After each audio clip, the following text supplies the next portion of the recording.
Bismillahirrahmanirrahim. Assalamualaikum warahmatullahi wabarakatuh. Alhamdulillahirrahmanirrahim.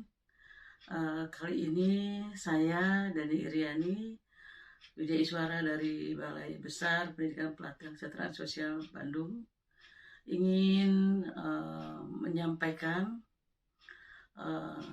mengenai bagaimana strategi pembelajaran untuk sebagai tugas di dalam TOT Pendidikan Dasar Pekerjaan Sosial atau PDPS. Baik, jadi pertama kita ketika memasuki setting sudah pembelajaran, baik itu pembelajaran melalui konvensional maupun virtual, itu mutlak yang pertama adalah kita mengucapkan salam.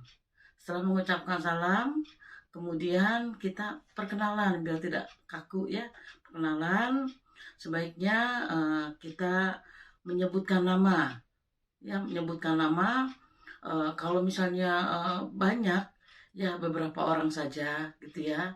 Nanti seiring dengan sejalan kita akan berkenalan lebih dekat lagi. Tentunya ada absennya melalui absen. Nah, kemudian setelah itu kita minta untuk bersama-sama membaca doa. Setelah membaca doa, kemudian kita menyampaikan tujuan dan maksud pembelajaran hari ini. Nah, jadi kita akan membahas contohnya seperti ini. Baik ibu-ibu dan bapak-bapak sekalian, hari ini kita akan belajar berkaitan dengan materi, metode, dan teknik pekerjaan sosial makro. Nah, seperti itu. Nah, setelah itu kita menanyakan untuk mengetahui dasar pengetahuan mereka. Apa yang dimaksud dengan pekerjaan sosial? Nah, seperti itu. Supaya lebih hidup. Ada yang bisa menyampaikan apa itu yang dimaksud dengan pekerjaan sosial. Kemudian apa yang dimaksud dengan masyarakat, nah seperti itu. Kemudian kita beri mereka untuk merespon satu atau dua orang. Setelah itu kita kasih aplaus mereka. Terlepas dari salah atau benar, kita tidak boleh menyalahkan atau oh Anda tidak tepat, bukan begitu Pak, itu tidak boleh begitu ya. Kita andragogi di sini saling menghargai ya. Jadi bagaimana kita metode pembelajaran secara dewasa. Nah, nanti apakah yang salah itu harus dibiarkan? Ya nanti kita luruskan, kita beri penjelasan ketika kita membawakan materi tersebut, seperti itu. Nah, setelah mereka merespon, kita kasih aplaus ya. Misalnya tepuk semangat, semangat seperti itu ya, kita itu merupakan penghargaan ya, dan itu dinamika merupakan yel pembangkit semangat seperti itu.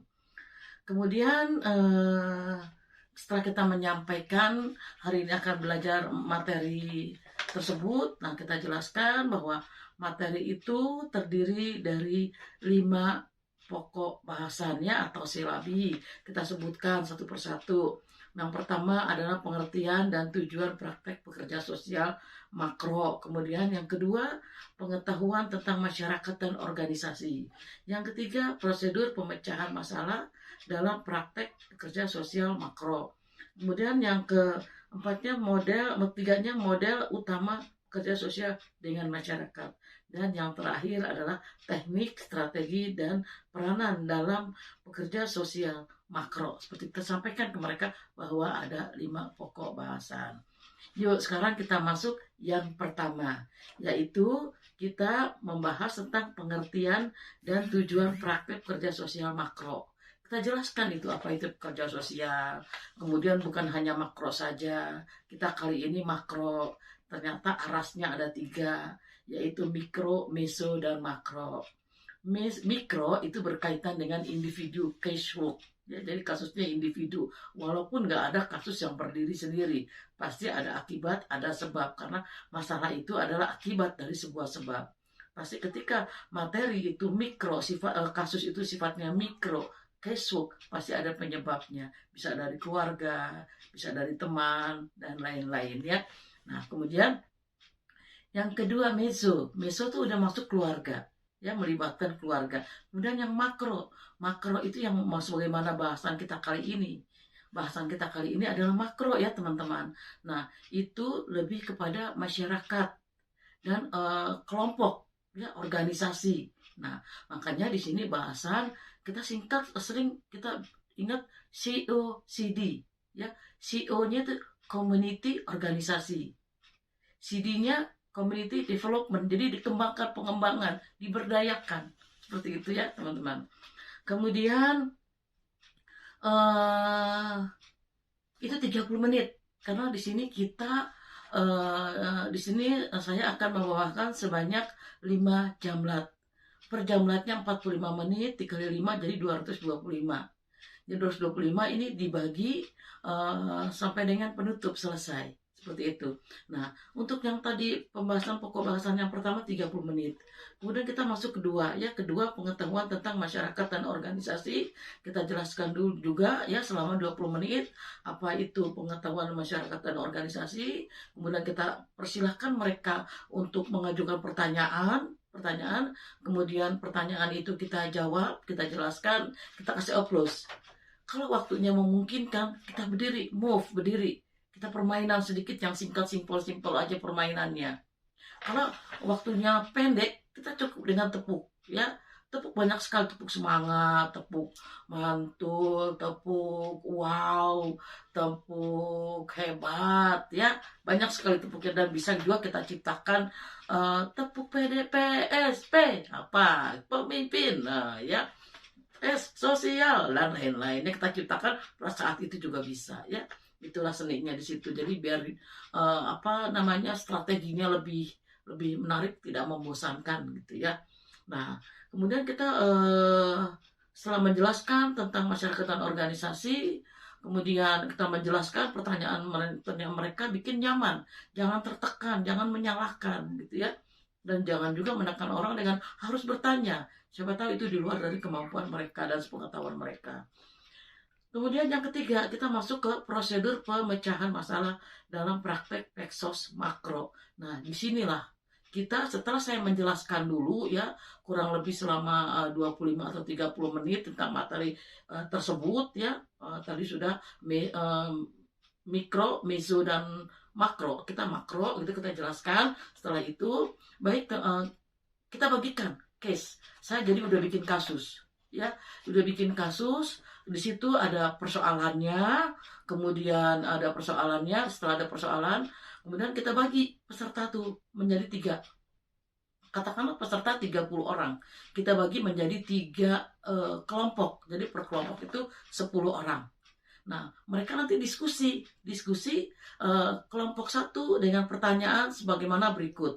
Kelompok 2 pertanyaannya ini, kelompok 3 pertanyaan ini. Itu sudah saya bagi.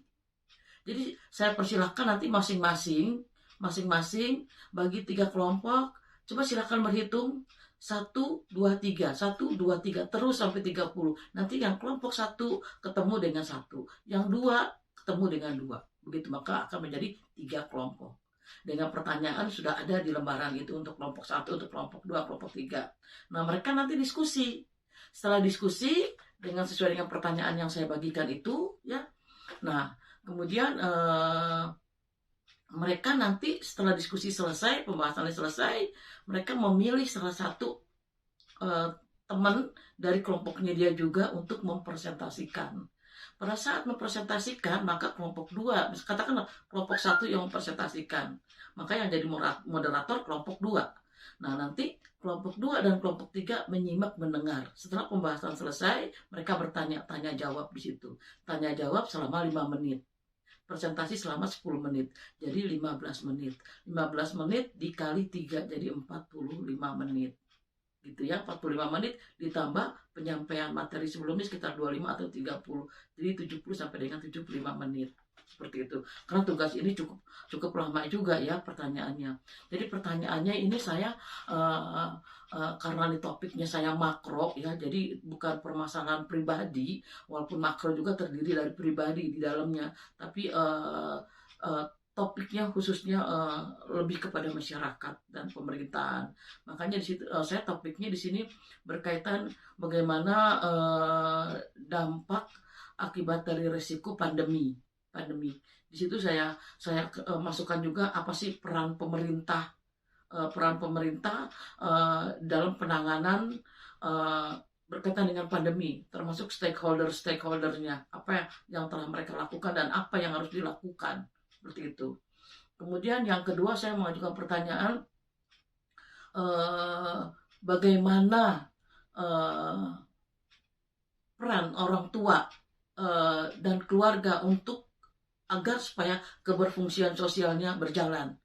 Karena kan dengan pandemi ini nilai beli turun, orang banyak di PHK, pabrik-pabrik dan toko-toko banyak tutup. Nah, itu tentunya berdampak. Sedangkan anak butuh kuota, sekolah daring, pakai kuota, pakai pulsa, dan lain-lain gitu. Nah, itu silahkan nanti dibahas untuk kelompok sekian. Dan yang terakhir, jelaskan apa itu pekerjaan sosial dan pekerja sosial. Seperti itu. Pertanyaan jadi bagi menjadi 3 kelompok.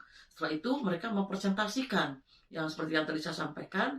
Nah, setelah itu semua selesai, kelompok 3 berakhir, kemudian saya di sini akan menyampaikan respon kuncinya atau argumentasi dari pembahasan yang sesungguhnya adalah begini.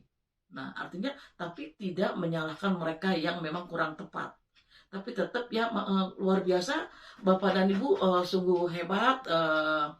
Sekarang tak ada gading yang tak retak. Yuk kita saling melengkapi. Nah, baru kita sampaikan kunci yang sesungguhnya seperti apa gitu. Dan kalau masih ada waktu ya kita putar film.